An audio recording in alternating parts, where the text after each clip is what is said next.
Everyone, welcome back to my YouTube channel. तो आज मैं लाई हूँ आप सभी के लिए एक इम्पॉर्टेंट क्वेश्चंस ऑफ BPCS 183। इसका एग्ज़ाम है आपका, तो इसीलिए ये कमेंट में आ रहे थे, तो इसलिए मैं इसका आज वीडियो लाई हूँ। 2 दिन से मैं अपलोड नहीं कर पाई, इसलिए सॉरी, लेकिन अब आज से कंटिन्यू होगा। और जो भी एग्ज़ाम है आप अपने कमेंट में मेंशन कर देना अपने कोड्स, और मैं उसी की वीडियो ले आऊँगी, ठीक है। और आज का पेपर जो था BBYET 141, maximum 35 marks something questions आए थे, यानी कि आप 50 में से 35 मार्क्स ला रहे हो। इसका मतलब अच्छे मार्क्स है ना, फिर तो पास तो हो ही जाओगे मेरी वीडियो से, बस होपफुली। मैं इतनी कोशिश करती हूँ ना कि क्वेश्चंस आएँ, और आज आए भी थे, तो आप चेक कर सकते हो, ठीक है। आप आज क्वेश्चन पेपर अगर आप चाहते हो तो मैं अपलोड कर दूँगी क्वेश्चन पेपर आज का, ठीक है। अगर चाहिए किसी को क्वेश्चन पेपर, अगर किसी को डाउट है तो फिर आप मुझे कमेंट में बता देना, मैं वो क्वेश्चन पेपर अपलोड कर दूँगी, ठीक है। तो स्टार्ट करते हैं ये वीडियो विदाउट एनी डिले। तो आपका जो कोड है वो है BPCS 183। इसके इंपॉर्टेंट क्वेश्चंस मैंने यूनिट वाइज मेंशन किया हुआ है, जो आपके बहुत ही ज़्यादा इंपॉर्टेंट है। PYQs भी ऐड होते हैं, मैं हर वीडियो में बताती हूँ कि मैं PYQs भी ऐड करती हूँ, फिर मुझे अलग से कमेंट करो कि PYQs भी हैं इसके अंदर। तो अगर PYQs भी देखो, अगर सॉल्व कर रहे हो आप, और यूनिट वाइज तो मैं यहाँ पर मैंशन करती हूँ ना साथ में, तो आपके लिए तो ईजी है कि आपको ढूंढने में आसानी हो रही है, ठीक है। तो PYQs भी मैं ऐड कर देती हूँ साथ में, और क्वेश्चंस भी ऐड करती हूँ, तो आप यहाँ से अपनी प्रिपरेशन अच्छे से कर सकते हो। आप पोज करो करके लिखो, लिखने में ज़्यादा अच्छे से आप कर पाओगे ना। तो आपको ऐसे PDF से पढ़ लो, अगर किसी के पास स्टडी मटेरियल नहीं है तो PDF अवेलेबल है आपका गूगल पे, तो आप वहाँ से जाके पढ़ सकते हो, ठीक है। तो क्वेश्चन नंबर 1 से स्टार्ट करते हैं अब हम।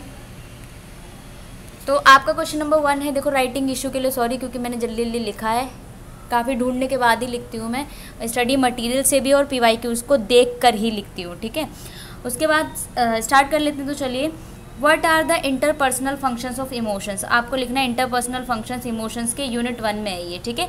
अब मैंने यूनिट मेंशन किया हुआ है ना, तो आप इजीली जाके यूनिट वाइज खोलना और फिर उसके अकॉर्डिंग कर लेना आप, ठीक है, जो जो इम्पॉर्टेंट है, ठीक है।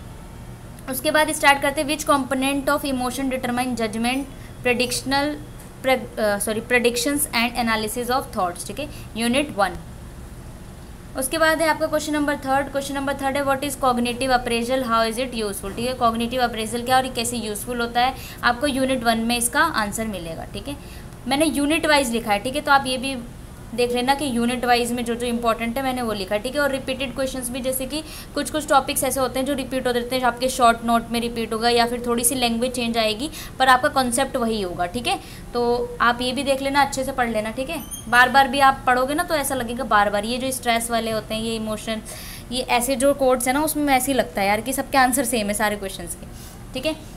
तो आपका क्वेश्चन नंबर 4 है, why is emotional intelligence consider important, ठीक है। आपको इमोशनल इंटेलिजेंस को इम्पॉर्टेंट कैसे इसको कंसिडर करना है, यूनिट 2 में आपको ये मिलेगा, ठीक है ना। उसके बाद बात करते हैं क्वेश्चन नंबर 5 की। क्वेश्चन नंबर 5 है आपका, list the personal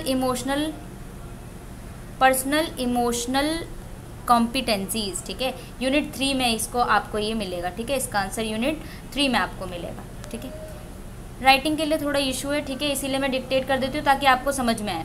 question number 6 की बात करते हैं, describe the skills involve in developing emotional awareness for one self, यानी कि आप अपने लिए कैसे डेवलप करोगे इमोशनल अवेयरनेस को, ठीक है। उसके स्किल्स क्या क्या आपको वो लिखना है, ठीक है, यूनिट 3 में आपको मिलेगा, ठीक है। आपको देखना है, लैंग्वेज चेंज आ सकती है, ठीक है ना, लेकिन वो जो आंसर है वो सारी चीज़ें एक ही चीज़ है। जैसे कि आपका सेल्फ रेगुलेशन या इमोशन का कॉन्सेप्ट है, तो आप इमोशन के जैसे आप पढ़ोगे ना, तो वो इंपॉर्टेंट आप लिख सकते हो, ठीक है, उससे related, okay. Now question number 7 है, discuss the meaning importance and components of self regulation, ठीक है। आपको इसका मीनिंग लिखना है, इंपॉर्टेंस लिखना है, और क्या लिखना है, कंपोनेंट्स लिखने हैं सेल्फ रेगुलेशंस के।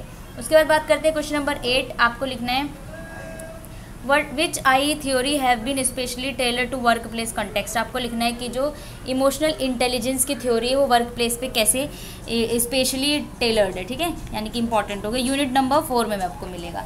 नाउ क्वेश्चन नंबर 9 पे आ जाते हैं, व्हाट आर द मोस्ट, आपको लिखना है what are the most prominent theory within the domain of emotional intelligence, what are the commonalities and differences among them, यानी कि आपको कॉमन जो भी कॉमनलिटीज़ है उसके अंदर और डिफरेंसेस है आपको लिखना है। पहले प्रोमिनेंट थ्योरी बताना है कि जहाँ पर जो आपका इमोशनल इंटेलिजेंस है वो डोमेन करता हो, ठीक है। नाउ क्वेश्चन नंबर 10 की बात कर लेते हैं। क्वेश्चन नंबर 10 है आपका, what are strategies to develop and improve emotional self control. आप कैसे कौन सी स्ट्रैटेजीज को अपनाओगे जिससे आप अपने इमोशनल सेल्फ कंट्रोल को डेवलप कर सकते हो, ठीक है। यूनिट 5 में आपको मिलेगा इसका आंसर। क्वेश्चन नंबर 11 की बात कर लेते हैं। Discuss the meaning of self regard. Self regard क्या होता है, how it is important for emotional intelligence, और एक इमोशनल इंटेलिजेंस के लिए कैसे हेल्पफुल है, वो आपको लिखना है यूनिट नंबर 6 से। नाउ क्वेश्चन नंबर 12 पे आते हैं। Mention 3 components of emotions. आपको लिखना, देखो जैसे क्वेश्चन नंबर था आपका, जो पहले क्वेश्चन आया हुआ है कि कंपोनेंट्स एंड नेचर, तो उसमें से आप ये आंसर भी आपका बन जाएगा। क्या इसमें कंपोनेंट्स लिखने हैं, ठीक है, अलग से। Unit 7। Now question number 13। Question number 13 है आपका explain the role of emotional self awareness. आपको लिखना है emotional self awareness can accurate self assessment in the development of emotional intelligence. Unit number 7 में आपको इसका आंसर मिलेगा, ठीक है। नाउ क्वेश्चन नंबर 14 की बात करते हैं। क्वेश्चन नंबर 14 है आपका briefly describe SEL framework, how does it facilitate use of EI in educational setting. Educational setting में कैसे इंपॉर्टेंट है, कैसे यूजफुल है आपका इमोशनल इंटेलिजेंस, ठीक है। ये आपको मिलेगा यूनिट नंबर 8 में।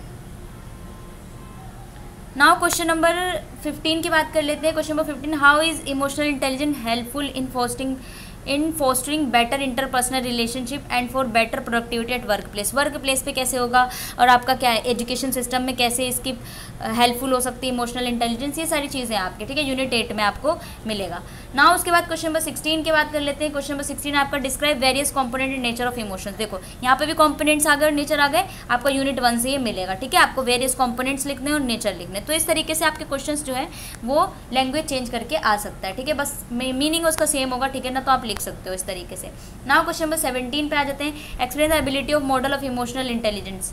एबिलिटी ऑफ मॉडल्स लिखने आपको यूनिट नंबर 4 में आपको ये मिलेगा, ठीक है।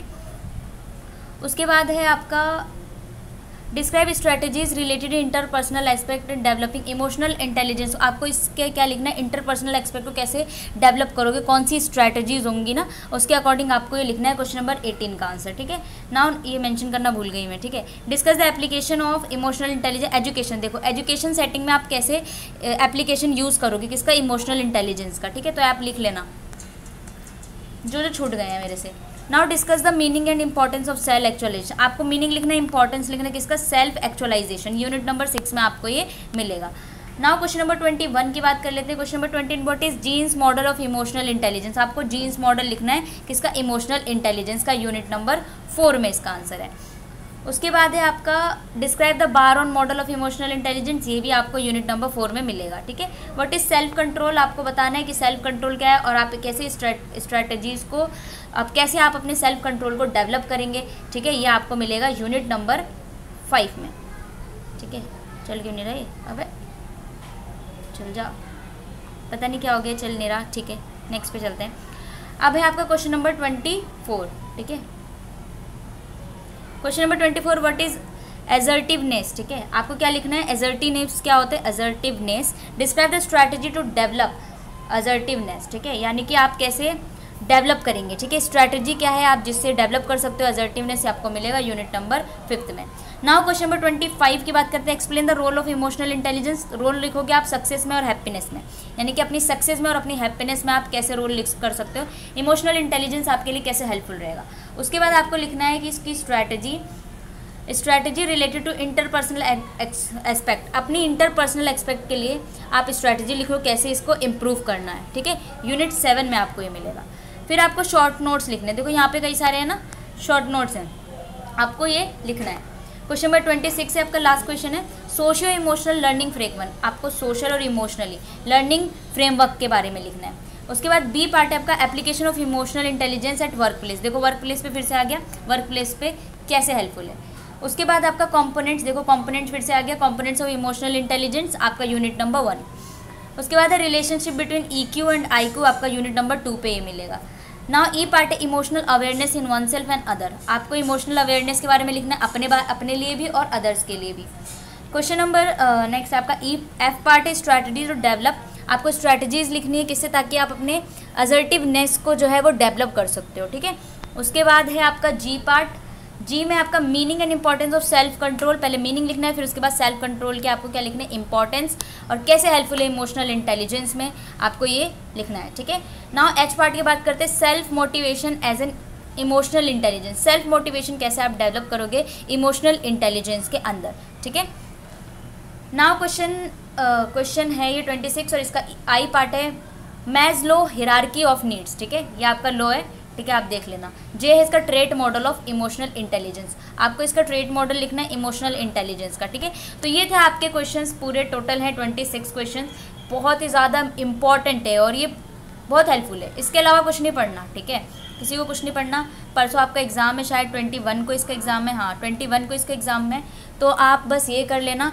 स्टडी मटेरियल अगर किसी के पास नहीं है तो अपने PDF से डाउनलोड करके आप यूनिट वाइज जाना। ये इंपॉर्टेंट क्वेश्चन है, यानी कि गोल्डन पॉइंट्स आपके लिए। ठीक है, और आप मुझे बताया भी करो कि क्वेश्चंस आए हैं या नहीं आए। ठीक है, ताकि मुझे फीडबैक मिले कि जो क्वेश्चंस मैं बना रही हूँ वो आते हैं या नहीं आते। ठीक है, बल्कि अगर मैं खुद पेपर देखती हूँ तो मैं खुद बता ही देती हूँ आपको। कम्युनिटी पोस्ट करती हूँ मैं, किसी के क्वेश्चंस आ रहे हैं, हेल्पफुल है तो आप बता सकते हो। और शेयर करो यार, ज़्यादा से ज़्यादा शेयर करो, जिससे सारे स्टूडेंट्स को जो है हेल्प हो सके इस वीडियो से। ठीक है, और मेरा चैनल भी ग्रो कर सके। ठीक है, आप बना रहे हैं तो फिर ग्रो तो कराना ही है।